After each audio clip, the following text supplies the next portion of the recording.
ಸಾಧಾರಣ ಕಾಲದ 26ನೆಯ ಶುಕ್ರವಾರ. ಯೋಬನ ಗ್ರಂಥದಿಂದ ವಾಚನ. ಅಧ್ಯಾಯ 38, ವಾಕ್ಯಗಳು 1:12-21, ಅಧ್ಯಾಯ 40, ವಾಕ್ಯಗಳು 3-5. ಬಿರುಗಾಳಿ ಒಳಗಿಂದ ಸರ್ವೇಶ್ವರ ಯೋಬನಿಗೆ ಕೊಟ್ಟ ಪ್ರತ್ಯುತ್ತರ ಇದು.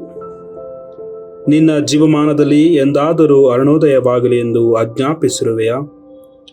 ಧರಣಿಯ ಅಂಚುಗಳನ್ನು ಹಿಡಿದು ದುರುಳರನ್ನು ಅದರೊಳಗಿಂದ ಒದರಿಬಿಡು ಎಂದು ಅದಕ್ಕೆ ಅಪ್ಪಣೆ ಮಾಡಿದೆಯಾ? ಮುದ್ರೆ ಒತ್ತಿದ ಜೇಡಿ ಮಣ್ಣಿನಂತೆ ಭೂಮಿ ರೂಪ ತಾಳುತ್ತದೆ. ಅದು ನೆರಿಗೆ ಕಟ್ಟಿದ ಉಡುಗೆಯಂತೆ ಕಾಣಿಸುತ್ತದೆ.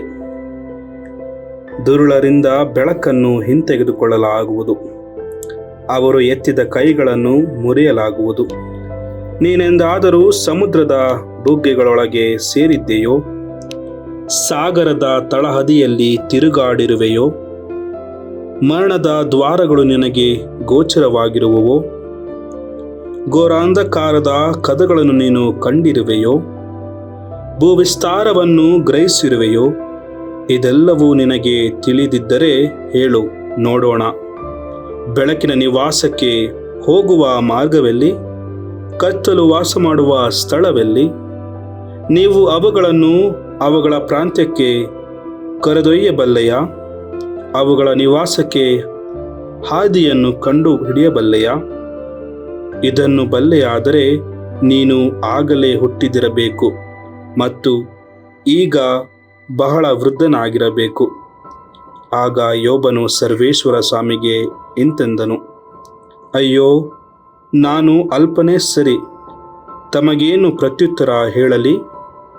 ಬಾಯಿಯ ಮೇಲೆ ಕೈ ಇಡುವೆ, ಮೌನ ತಾಳಿ. ಒಮ್ಮೆ ಮಾತನಾಡಿದೆ, ಮತ್ತೆ ಮಾತನಾಡೆನು.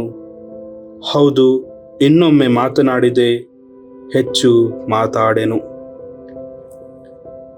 ಪ್ರಭುವಿನ ವಾಕ್ಯ.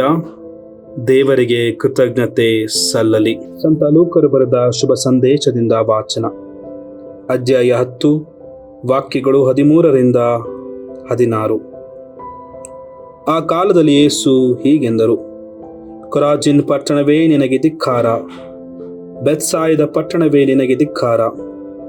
ನಿಮ್ಮಲ್ಲಿ ಮಾಡಿದ ಅದ್ಭುತ ಕಾರ್ಯಗಳನ್ನು ಟೈರ್ ಮತ್ತು ಸೀದೋನ್ ಪಟ್ಟಣಗಳಲ್ಲಿ ಮಾಡಿದ್ದರೆ ಅಲ್ಲಿಯವರು ಎಂದೂ ಗೋಣಿತಟ್ಟನ್ನು ಉಟ್ಟುಕೊಂಡು ಬೂದಿಯನ್ನು ಬಳಿದುಕೊಂಡು ಪಶ್ಚಾತ್ತಾಪಪಟ್ಟು ಪಾಪಕ್ಕೆ ವಿಮುಖರಾಗುತ್ತಿದ್ದರು.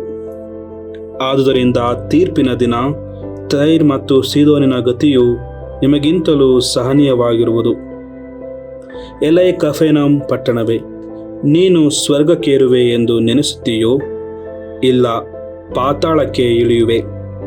ಅನಂತರ ತಮ್ಮ ಶಿಷ್ಯರನ್ನು ಉದ್ದೇಶಿಸಿ, ನಿಮ್ಮನ್ನು ಆಲಿಸುವವನು ನನ್ನನ್ನೇ ಆಲಿಸುತ್ತಾನೆ, ನಿಮ್ಮನ್ನು ಅಲಕ್ಷ್ಯ ಮಾಡುವವನು ನನ್ನನ್ನೇ ಅಲಕ್ಷ್ಯ ಮಾಡುತ್ತಾನೆ. ನನ್ನನ್ನು ಅಲಕ್ಷ್ಯ ಮಾಡುವವನಾದರೂ ನನ್ನನ್ನು ಕಳುಹಿಸಿದಾತನನ್ನೇ ಅಲಕ್ಷ್ಯ ಮಾಡುತ್ತಾನೆ ಎಂದರು. ಪ್ರಭುವಿನ ಶುಭ ಸಂದೇಶ. ಕ್ರಿಸ್ತರೇ ನಿಮಗೆ ಸ್ತುತಿ ಸಲ್ಲಲಿ.